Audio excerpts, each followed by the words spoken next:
Hello everyone, দেখো আমি মা আজকে চলে গেছিলাম অজয়দের বাড়িতে আর নিয়ে গেছিলাম আলুর চপ। সেই সময় যখন দাঁড়িয়েছিলাম দেখলাম পাড়ার মোড়ে সন্ধে দিচ্ছে। আমাদের এখানে এরকমভাবেই কিন্তু সন্ধেবেলা আরতি হয়। এই দেখো আমি আর মা দুজন মিলে চলে গেছিলাম।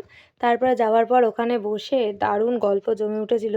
সাথে ছিল মুড়ি মাখা আর আলুর চপ।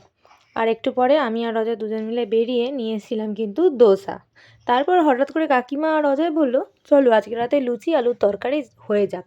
এবার বাবাকে ফোন করলাম, করে বললাম আসতে। প্রথমে রাজি না হয়েও তারপরে কিন্তু এসেছিল, আর বোনও চলে এলো পড়িয়ে। এবার সবাই মিলে হাতে হাতে কেউ ময়দা মাখলো, আমি লুচি বেলে দিলাম, অজয় ভাজলো, কাকিমা ভাজলো, এইভাবে কিন্তু হয়ে গেল। এর মাঝখানে যখন কাকিমা তরকারিটা বানাচ্ছিল সেই টাইমে আমি বোর হয়ে যাচ্ছিলাম, কারণ আমার বোনও ফোন ঘাঁটছে, অজয় ফোন ঘাঁটছে, আর মাও ফোন ঘাঁটছে। তখন আমি বাধ্য হয়ে বসে বসে টিভি দেখলাম। কিছুক্ষণ বাদে কিন্তু আমার বাবা চলে এসেছিলো, আর বাবা আবার সাথে দেখছি গরম গরম রসগোল্লা নিয়ে এসছে। তো যাই হোক, রাতের ডিনারটা তো জমে গেল, লুচি, সাদা আলুর চচ্চড়ি, আর সাথে ছিল গরম গরম রসগোল্লা। এই দেখো অজয় কিন্তু লুচি ভাজছিল।